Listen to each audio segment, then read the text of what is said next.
Hey everybody, it's Alex from Coppermine Fieldhouse. Thank you for coming back to us live here. We're excited to have one of our panel members we had mentioned we're going to have from last week.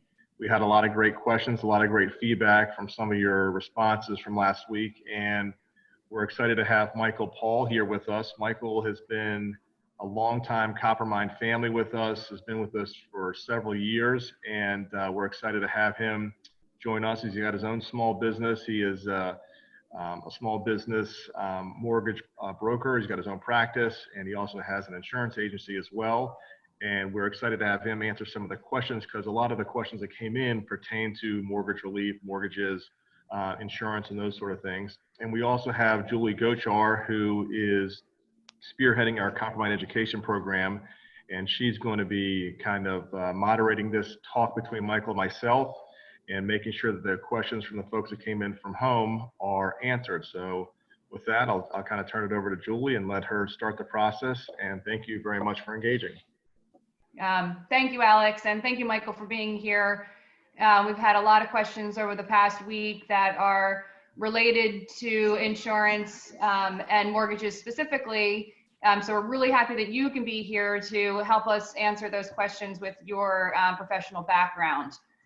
So with that, I'm just going to jump into the first question, which was, how and where can I save money on my insurance policies?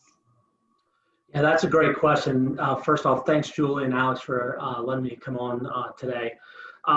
With the insurance, there's pretty much three components that you want to look at. You want to look at your auto policy, you want to look at your home policy, and then you want to look at where they are positioned. Are they with the same carrier? So with the auto policy, you want to contact your agent. You want to ask them about your deductibles. You know, what are they at? You want to ask about the mileage re-rating system that they have. We all know we're working from home. We're not driving as much that we used to. And find out how it takes them to re-rate your policy for mileage. So a good example would be, you know, I drive 10,000 miles a year. I know that right now I'm not driving near that amount. What would my policy look like if I'm driving 8,000 miles a year or 6,000 miles a year? Mike, what kind of questions specifically would you ask when you call in to your insurance provider? Can you help us with a list of specific questions that sure. one should ask? Yeah, we're getting a lot of different questions out there, but I think the biggest one that we're getting right now is, how can I lower my premiums? And the follow-up question is, what discounts am I not receiving that I should be getting?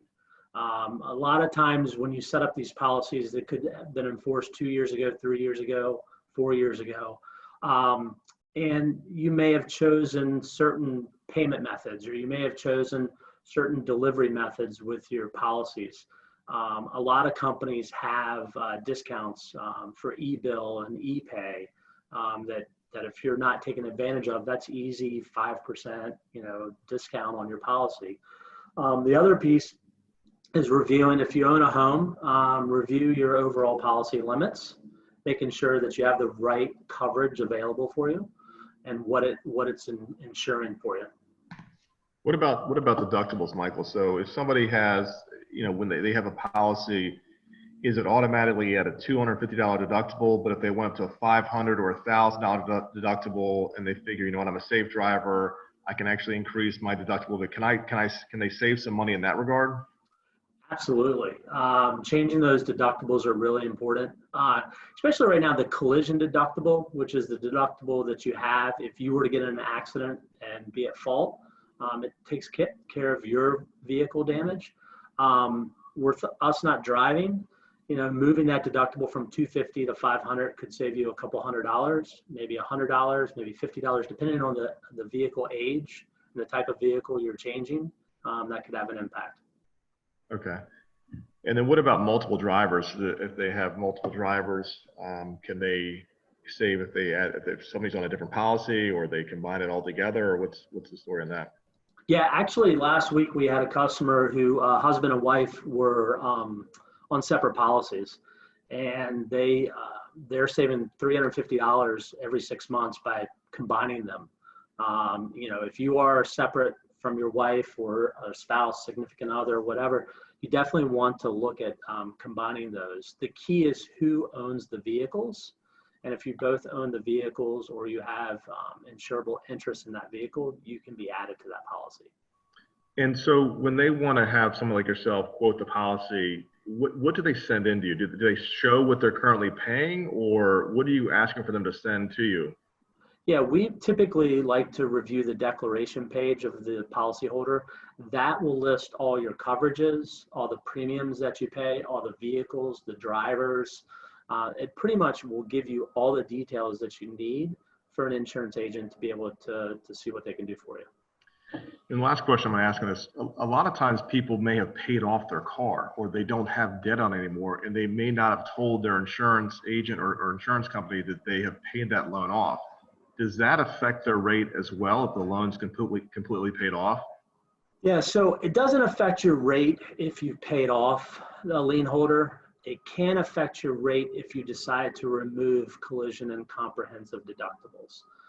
When you have a lien holder, you have to have those on your policy. When you pay that car off, you're not required to have those. It's your personal opinion on what you think the value of the car is, and whether you want to fix that car should something happen to it in the event of an accident. Okay, that's great. Hey, Michael, a question that some of the people might have is that, they've got their auto insurance with one company, they've got their home insurance with something else, they might have a boat or something, they've got insurance all over the place. Does it make sense to figure out how they can combine that, go to one place and do one package or one provider that's going to encompass all those different things underneath that house or that umbrella policy? Yeah, that's a great question, Alex.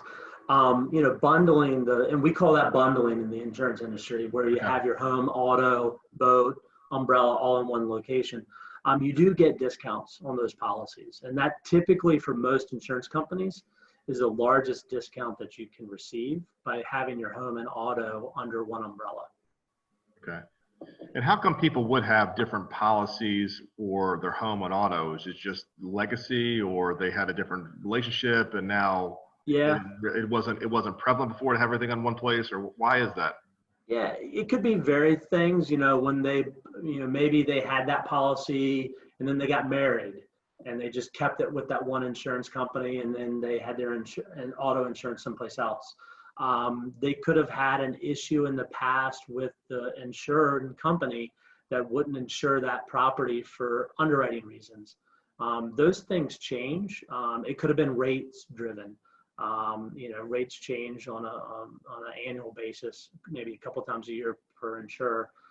Something to take a look at in this market to make sure that you have at least a quote, which are free, to make sure that you're getting the most bang for your buck. So if somebody has 2 or 3 different policies, they just grab the declaration page or whatever it may be, they send that in to you, and how long would it take them to get a response back that says, you know what, we actually do now cover all these different things that you're showing us. We may not have in the past, but we do, and here's the rate for all of these things under one policy. Yeah, it would take 25, 30 minutes, maybe to an hour, depending on how complex and how many different items you're insuring.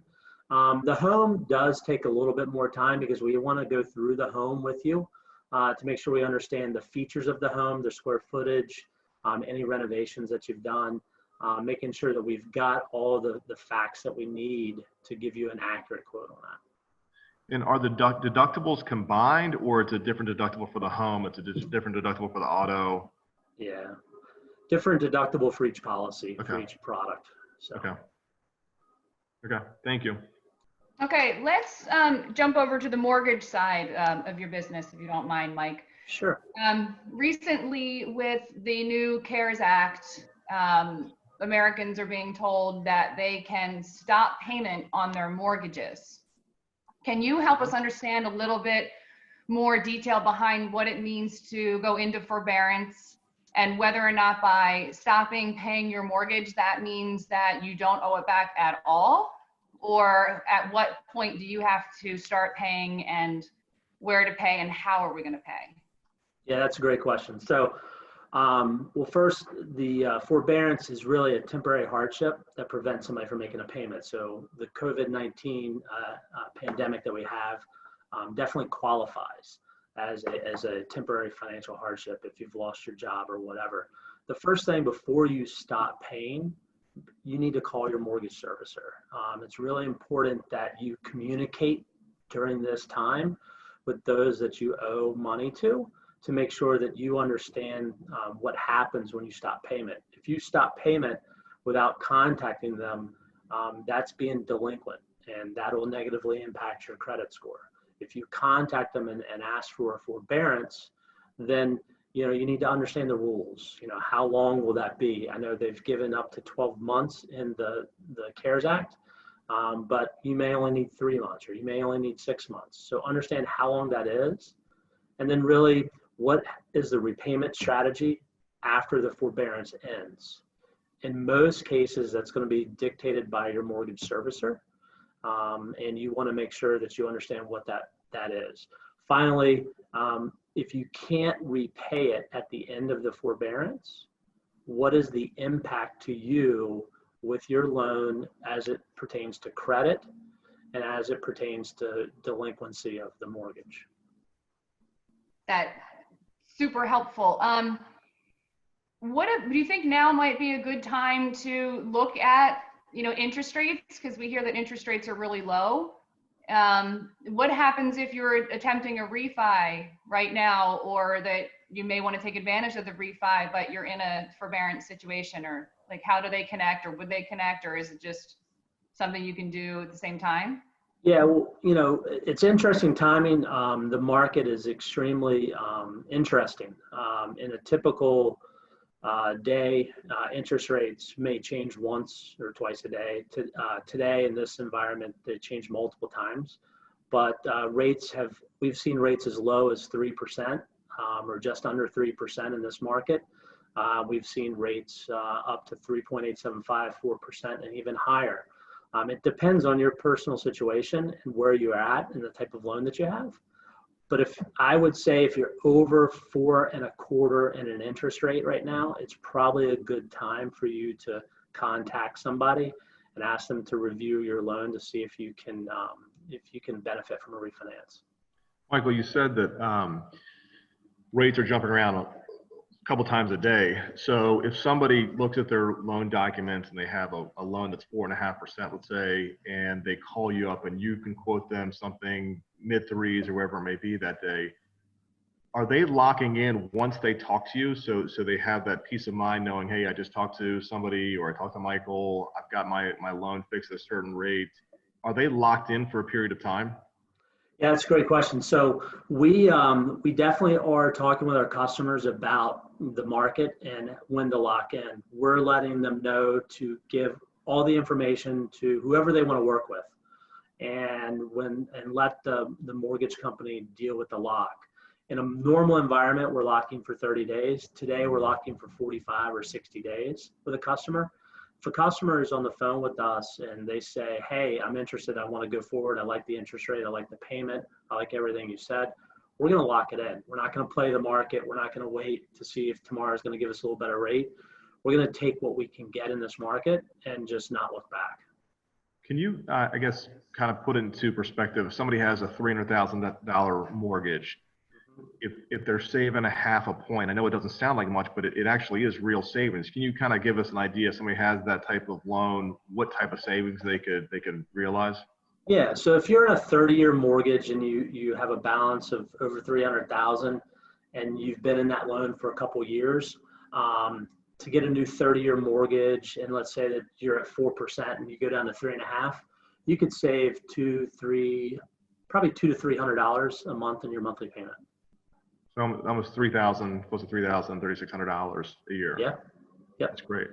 That's great. And sometimes people, they may have refinanced 6 months ago and they think, I can't refinance again, but they can. If they're employed, they've got a W-2, that they've got the documentation, they could and should look at possibly reducing the rate again.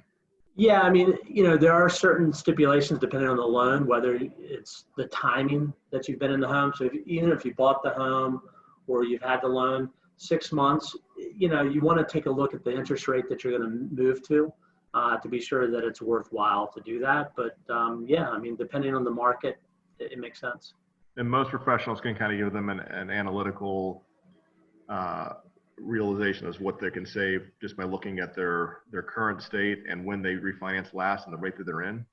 Yeah, I mean, it doesn't take us very long to kind of analyze that. I think the biggest thing is the decision making for the homeowner, whether it makes sense to do that. Gotcha. And so when you're looking at that, what type of information will you need once they say go, like I'm ready to do this rate? I mean, how much information you need for them to get this to fruition? Yeah, that's a great question. So depending on the loan program, the documentation can vary. But typically, you know, it's income. It could be an appraisal. It could be asset documentation that's needed. And then depending on the type of loan, the type of credit that we're looking at, whether it's just the mortgage only credit or whether it's the entire credit profile of the borrower. Gotcha. Okay. And are you doing a lot of refinances with home equity lines of credit as well tied to them, or are they two different type of programs? Two different type of programs. Home equity lines of credit, honestly, you're better off with your local bank on those. Okay. To walk in. Well, nowadays you got to go through the drive-through, but to go talk to them or even apply online for the home equity line of credit. Okay. Thank you, Michael, so much for joining us today. This has been incredibly helpful, and you know, we hope that your businesses stay thriving through this time. And we just appreciate you being here. And we encourage anybody that is listening to write in with additional questions related to insurance and mortgage, and hoping that you could, you know, commit to getting back to them for us. Absolutely. Thank you for having me. Hey, Michael, thanks for coming on. I really appreciate it. It's great to have you here. You know, we've got such a vast Coppermine network of people.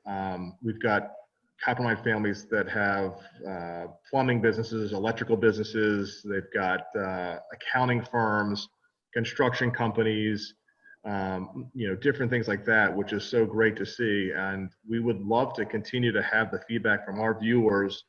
And as we get those questions, we'll try to bring in some of our Coppermine family members that are experts in these topics to talk about them just like you did. I think it'll be immensely important for them. So thank you for your comments and feedback. And you can always reach us on the social media channels that are going to be put up on the screen. And we appreciate all you guys listening to us today. Thank you. Thank you.